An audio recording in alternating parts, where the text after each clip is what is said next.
Shalom Bapak Ibu, Shalom umat Tuhan, Shalom generasi muda, dan Shalom Bapak Ibu siapapun Anda yang menonton ini di channel YouTube kami.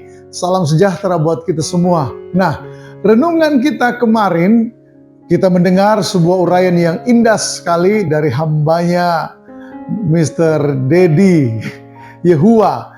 Sebuah penyingkapan firman Allah yang baik sekali. Kita diingatkan kembali lewat sebuah renungan bahwa dasar dari penyembahan adalah hidup dalam kebenaran.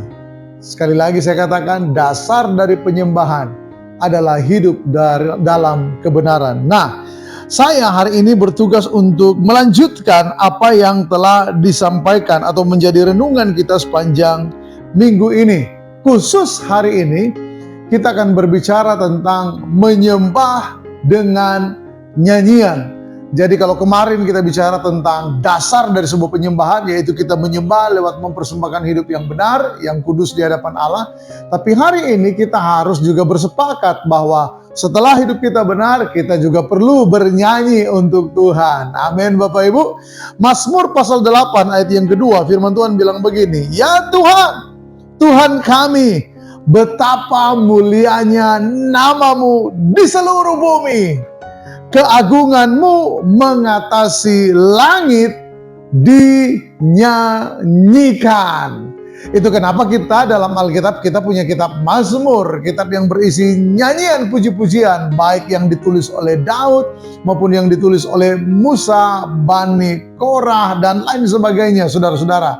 Bahkan juga ya para penyembah-penyembah Daud juga menuliskan bagian-bagian dalam kitab Mazmur. Tetapi penekanan saya di sini adalah bahwa begini, kita juga harus melatih diri kita untuk dengan sengaja terlibat dalam nyanyian-nyanyian saat kita sedang bersekutu secara pribadi ataupun dalam ibadah komunitas, dalam kesan, dalam GC, dalam connecting people kita. Kita harus terlibat secara aktif menyembah, bukan hanya tim pemuji yang memiliki suara yang mampu bernyanyi dengan baik, tetapi kita karena pada dasarnya hati kita dipenuhi dengan ucapan syukur, kita bernyanyi bagi Tuhan.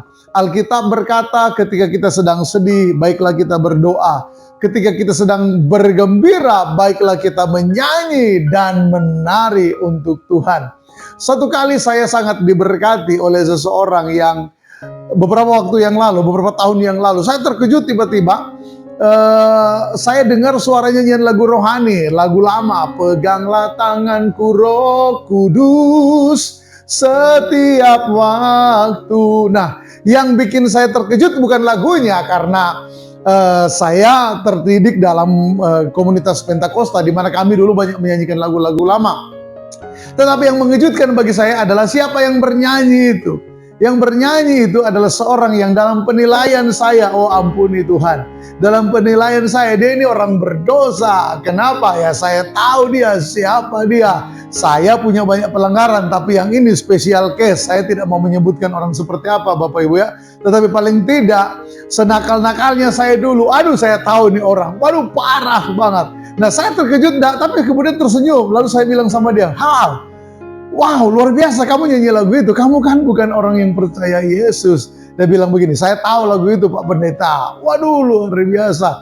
Dulu saya berpikir bahwa begini, orang model begitu kalau bernyanyi, pasti Tuhan gak dengar. Tetapi sekarang seiring dengan pengenalan saya akan Allah, saya jadi ingat, tempo hari orang berdosa itu, bahkan dia tidak kenal nama Tuhan. Ketika dia bernyanyi, saya kira Tuhan menikmati nyanyiannya. Amin. Tuhan sangat menerima persembahan lagu ucapan syukur yang dia persembahkan kepada Tuhan. Sekarang giliran kita Bapak Ibu. Kita yang telah ditebus dengan darahnya. Kalau orang yang belum menerima karya salib aja berani menyembah Tuhan, menyanyi bagi Tuhan, apalagi kita tentu saja. Kita pasti dipanggil Tuhan untuk hidup benar dan selalu bernyanyi bagi Tuhan. Sama seperti ketika kita meyakini doa dengan iman itu penting, begitu pula bernyanyi dengan segenap hati untuk Tuhan, itu pun tidak kalah penting. So hari ini, mari kita katakan kepada jiwa kita, "Pujilah Tuhan hai jiwaku, pujilah namanya yang kudus, hai segenap batinku. Immanuel, Tuhan Yesus memberkati Anda hari ini.